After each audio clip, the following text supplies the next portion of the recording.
Catus, Maximus here, this time with the teardown of the Shimano WH-S501 Alfine 8-speed internal hub, but this is the one that comes with a 24-spoke pre-built wheel set, and this one's different than the one that's sold that has standard 32 or 36 spoke flanges. There's some good videos that actually have these all cleaned up and in little displays and describe the theories of operation. So this is just more of a general teardown to describe the ones that are in particular associated with the wheel set have an issue where they don't include the additional snap ring, and it just keeps on getting loose and having trouble and skipping teeth. And I've had this one for a few years, and it's just basically has failed. Hasn't like shredded inside, but it just keeps on getting loose, and it's just not tenable when you have to readjust it. So the first thing we do is really, you just have this little lever that you click, and that pulls the shifter right off. There's a little retaining ring, and then here's the whole shifting mechanism. There's some splines in there which interact with the actual draw collar that's inside there. There's a little red dot, so that's how you know which way to align this unit.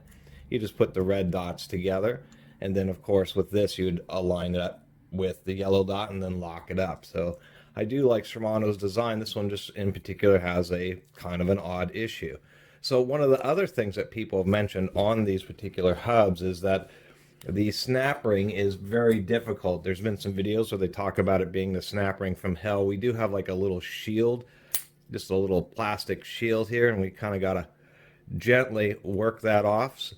I'm not going to probably put this back together, but I will disassemble it nicely. So there's like a little plastic shield, and then this right here is the retention snap ring that holds on the cog.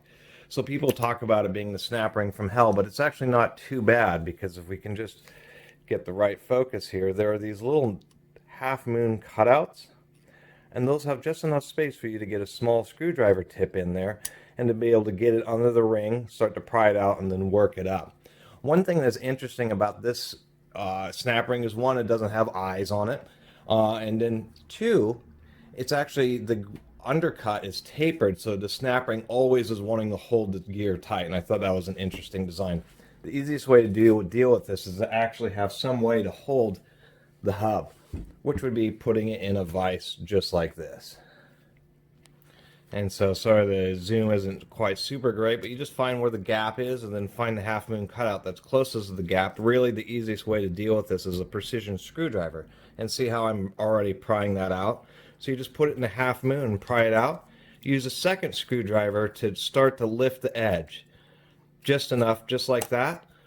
See, now we've already got the snap ring lifted, and then at this point it's just a matter of going along with a screwdriver, rotating it around, and working that snap ring up. Just like so. And so the snap ring from hell is actually, whoop, I didn't quite get the last little bit up there. There we go. So the snap ring from hell, it's surprising. I've seen like 10 videos that call it that. It's actually pretty easy to deal with if you just use this technique. And then of course the gear just pops up, and this style here, these three little lobes, this is one of the universal standards of at least Shimano style internal hubs. Pretty much any gear that you find that has these three little lobes will work on a Shimano hub. After that, what we have is we have a plastic spoke cover here, which just kind of covers the ends of the straight spokes, and we'll pop that off. And then this happens to be kind of a cup seal, and you'll see what I'm talking about. I can loosen the whole nuts and pull this whole hub apart without removing any of the stuff. The whole thing can stay assembled, and that's the Achilles heel here.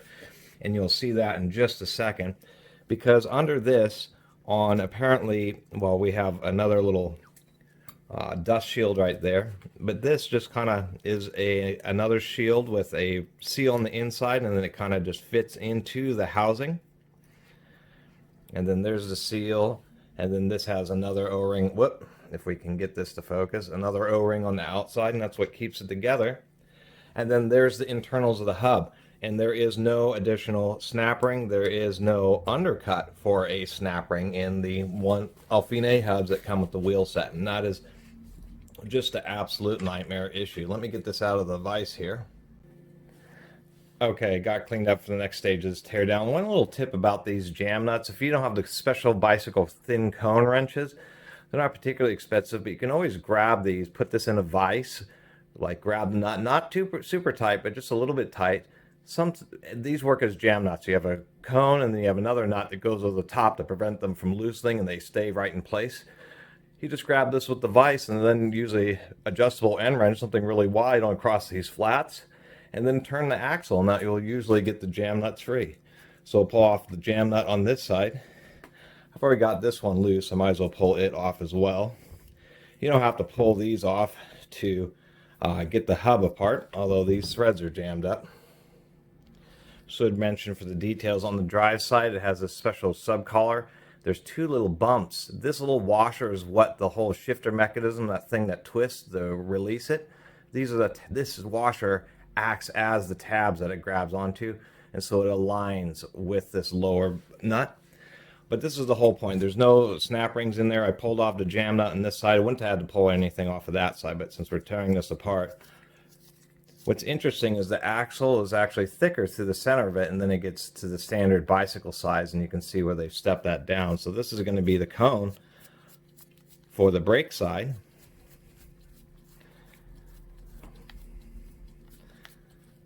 And you can see that I was doing my best to take care of it, but it's just a hassle. It's just so much of a hassle to take this apart. See, the grease isn't even bad. There's like a little seal and then a cup. And here's the deal with these. Everything is held together by that. Whoop. And we can see there's the root of my problem. It is actually broken apart, that bearing. So this hub is destroyed. Shimano doesn't sell parts for these, by the way, at all. If you have any kind of damage to any component, I think the only thing you can order is that shifter lever. So yeah, this thing's destroyed. What if, these things are still hundreds of dollars to use. It's just crazy. And so there's our hub, there's our shell. And what we can see here is we have the annular contact bearing rides right here in that groove in the shell. And so what's happening is this is pulling against the axle bearing, the small axle bearings, just like one of these on this side.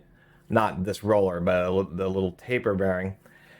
Actually, that isn't even here. Those axle bearings are right here on this shell. Inside here, so it's yanking against that, which is then yanking against this movable part, which is the actual drive wheel, and that yanks that large bearing into this outer shell, and there's just so much more friction on that giant bearing than there is on the little axle bearing, that in order to get the little axle bearings properly tightened, the wheel spins freely but doesn't have any play so the bearings last, there's just way too much friction. And so as you're freewheeling, there's so much friction on this that it just drags the pedals with it. And I've read a few reviews. I'm surprised more people haven't complained about that issue. Okay, I just had to get my little thumbnail there. So there are other videos that much better describe the complexities of the power transmission. These bearings here are roller bearings, but they're sprag clutches because I can turn it one way, but if I try to turn it backwards, it locks up. So when you're pedaling, that's how, and I believe that's how this larger one works, is as you're pedaling, it uses the large sprag clutch to bind up on the inside of this shell here. And that's actually what provides your power transmission. It also is why you don't hear clicks of ratchet pulls, because there are no ratchet pulls. It was really nice because this hub was pretty silent, but all hubs should be, whoop, there goes apart, our little spline there. Anyway, we'll get this the rest of the way apart. And it is interesting, as far as I understand, it is a 2 4-speed planetary gearboxes, and then there's a mechanism which basically, or excuse me, it's 1 4-speed planetary gearbox with it front ended by a 2-speed planetary gearbox. And if you're in low, that's 1 through 4, and if you're in high, it's 5 through 8. And so that's what they're doing, is they're using one gearbox to multiply a second gearbox. So now I'm going to have to take a second to kind of identify how this all really comes apart, because I see, we have a giant E-clip right here. I'm surprised that wasn't a snap ring. A snap ring would have been better in that particular situation, just because whoop, it's already popping out of its shell. I've already screwed, there we go, we got it back together. With this undercut here, it would seem that a snap ring would have been, there's plenty of space for it. An E-clip is the same outside diameter as a snap ring, so that seems a little bit cheesy. You'd use a snap ring just because of its additional holding power. There does appear to be another snap ring right here holding on this bearing, but what we can do is we can pull out the internal. So this would be the drive and all the pawls. And so the general principle is as you're rotating, if I'm not exactly, oh, I see, it's this gear goes onto here. Wow, the spring on that is stout, so I can't turn that by hand. But anyway, what you have is you have all these little ratchet teeth, and as you're shifting through the gears, if I can get one of them to lift up, they're all pretty well secured here. I'll have to fiddle with that some more. Anyway, as you shift gears, different of these ratchet teeth lift up and will lock up various sung gears, and then that's how you end up getting all your different speeds out of the hub. What I mean by the spline systems, when you shift into a certain gear, these splines come in and will interact with these splines, and we can see 3 more gears inside there.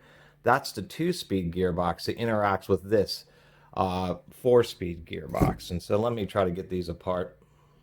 Okay, the other little secret is there's a little wire type snap ring right here, so I gotta pop that off. And so here was that little, it was actually really easy just to pop off. They already aligned with the flat, so I wonder if that will allow some of this to come apart here. Yes, this little washer kind of wants to come off, but it needs some persuasion. There it goes. This thing has a million parts. Since it's destroyed, I'm not paying a super amount of attention to get it back together. But if you're taking this apart, you'd be cleaning all the individual parts. And the advice is always, you just have enough space, even set out newspapers, so you can just keep all the parts in a row the way you disassemble them. That way it's much easier because you're going along using up the parts as you put it back. So if you miss something, it becomes, you know, real plain and obvious. So now I'm wondering how we start to get the rest of this whole assembly apart here. That may have just been a retainer. Okay, you have to be careful here because this whole section, actually that little ring just holds some odd little washer. I have no idea what it's called. This was just basically the inner cone for the axle bearing this side, was essentially a friction fit. And all I had to do was tap it a couple times and there's the cone, and the whole thing comes apart. There's that bearing race for the axle, so we can see the diameter. You're using this bearing to pre-tension that large bearing, and it just doesn't hold together at all. So there's our drive cup. So the axle bearing is pressing in on this part, and then this is pressing in on the shell, and it just really sucks. And then there's all sorts of parts in here related to the shifting mechanism. Big, tall, thin spring, surprisingly enough. That's a pretty wild part right there. That was a very strangely shaped part. Indeed. It even has a little washer attached to it. Is that 2 pieces? Oh yes, that is 2 stamped pieces of metal actually inserted into each other to make one finished part. Here's that. I'm not exactly sure what these ratchet pawls here are doing. They're locking up some portion of this inside here. That may be the clicking that you hear if you backpedal when you're in one of the higher ranges. So now most of the rest of this should come off relatively easily. There's our, I believe one of these springs is just to return the shifting lever, and then this big spring is the, actually I don't know, to tell you the truth, I don't know. This is all pretty complicated. I'm mainly just taking it apart because it's broken anyway, and there just isn't any videos about this. So if anybody's actually trying to do maintenance on one of these, at least they'll have some ability or something to reference. At least I can finally show you how the ratchet teeth work. When you're shifting, it's moving this whole guide, And as you move this guide around, come on now, you can see that they're different. Well, it's all jammed up, but various ratchet teeth will actually start to protrude and engage the different gears. So as you shift, it's just moving one tooth, moving a different tooth before it jams up in my hand. Got the rest of the way the part. Surprisingly enough, this gear is press fit. This is one complicated machine part. This axle is actually, it's a solid hardened steel, very hard steel, and it just has all this incredible machining complexity. Actually, most of this would all be done in like a 4-axis lathe because of the milling work, but we can see here the undercuts with a pawl set. Only 3 pawls, surprisingly enough, and then what they do is they have this shifting mechanism. It's put on there, and then they press fit the gear. And the gear is interesting. It's like halfway press fit because it has to have a gap for that to slide back and forth. But this is where all your power is going through. It's surprising. And when you're changing gears and loading it up, what is surprising is these are the 3 ratchet pawls in there. All the force is going through these 3 little metal pawls that just have little tiny super thin springs that retract them. So if any grit or a piece of metal gets under there, then the pawls won't retract. It's really surprising how all this complexity, and you know, that's where the rubber hits the road. That's where it's actually locking up the gears and transferring the power. So now I finally figured out how to get that apart. Let's see if I can't figure out how to get this other part disassembled. And indeed, we have this special snap ring right here, which they did include a gap, so you're able to put a slot head and spread it apart until you're able to get another screwdriver just under the edge. That should at least, whoop, well, there goes. What's interesting about these sprag bearings is one of these, they have these really interesting springs inside them. Here's our cage with a whole bunch of little metal bearing rollers. Quite a few of them in there. Surprising. Probably 15 or 20 of those things. I don't know what else you could use these little rollers for, but they are extremely hard bearing steel, usually 52,000 series steel. And now we have a washer. And is that as far as we can get? Oh, I see. That was just to, and so what's odd about these sprag clutches is there's our bearing surface. It's right there. So if you go one way, it kind of sits in those pockets and drives it and rolls. If you go the other way, it comes up these little ramps and causes the bearing to expand, of course, lock itself up. So we did get, I believe there's another snap ring. Let me take a look. I like taking this kind of stuff apart because it's the adventure. I do have a parts explosion, but those parts explosions sometimes don't make it totally obvious. There's this super simple snap ring that was just embedded into grease.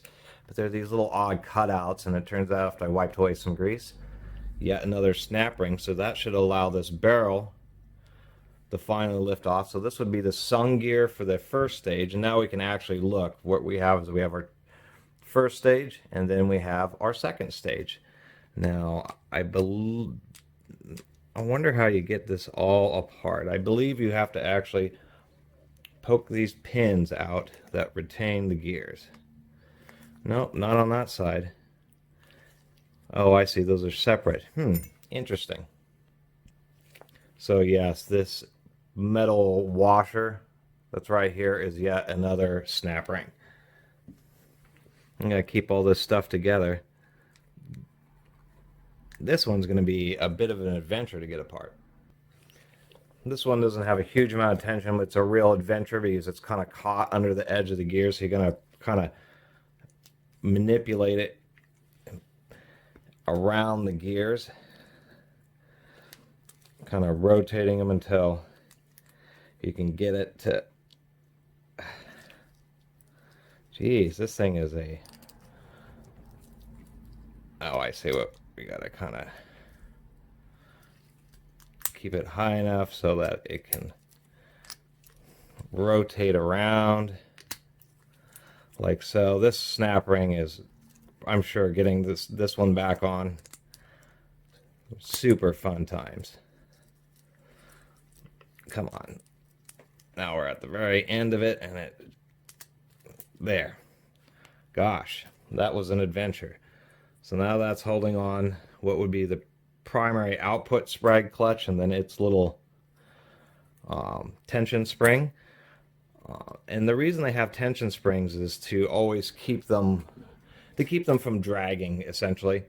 And according to what I was looking up, and then this would be the race, one of the races that I've already gotten totally lost. So we've got this thing almost entirely apart. We can see that both of these sections are actually one solid piece of steel, so it sends the power kind of around through the shell. Yeah, I think I figured out there's this additional retaining clip that's under there just to keep those pins from sliding out. Now hopefully, if all goes well, oh look at that, I finally figured it out. Now we can get those retaining pins out of there. And then that hopefully will allow the rest of this to come apart. I know on the newer Alfines they have a lot of reports of issues, even though they do have 11 speeds and they apparently have needle bearings in these gears, where these gears on this are just plain bearings, apparently. I was assuming all this would just come apart after I pulled those out. And they do come out. It actually turns out that they have one pin for this gear, come on now, held in there, and then they have the second pin just stacked on top of it. So that was my confusion. So there's just our two-stage input gear. Let me get the rest of this apart. This is certainly one greasy old hub.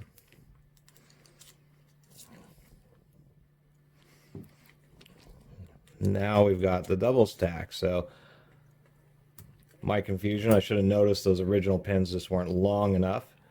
There's that gear. There's that gear. Now that should allow this to come apart. This is our force. It's 4-speed because there would be 3 different ratios and then one non-ratio or one base ratio for the 4-speed. And get the rest of these apart. You know, if this wasn't ruined, then it would be something that you couldn't more. If you know, I knew I needed to reassemble it, it would just be a little bit more methodical. Instead, we have a million tiny little parts. It's just like taking apart a transmission. And so here we are. We have all of our different speeds. So those speeds, depending on how they're locked up, are engaged. Come on now, the gear like this. And so how it works is only one of these. If we rotate this around, if I can get this one to engage, these gears all turn at different speeds, but they're not all connected. Only one is connected at a time. We either have a ratchet pawl that engages this little gear. We have a ratchet pawl that may engage this intermediate gear here. There's a little washer in there. Or we have a ratchet pawl that may engage this larger sun gear. And that's how they're all stacked together. And it's interesting that these are all separate parts. And it's also amazing that you can just inject a little bit of grease from the outside edge and it'll work its way all the way through. So one last thing here, this is a super long video, but this is a pretty complicated hub, is that it appears that they have, is that a washer? No, okay, so that's just a ground surface for thrust loading, and indeed these little gears don't have any needle bearings inside them. Anyway, that was a obviously very long and torturous video. My goodness, I can't even get my gloves off here because the gloves are so greasy. But I hope everybody kind of enjoyed it if you're just into an adventure of taking apart complicated things. And maybe if this video just helps one person who may have one of these Alfine hubs that's the wheel set and is trying to at least take it apart or have a better understanding what's going on, maybe this video will help. Anyway, I really appreciate everybody watching and subscribing. And if you haven't subscribed, please do. Until next time, Catus Maximus out.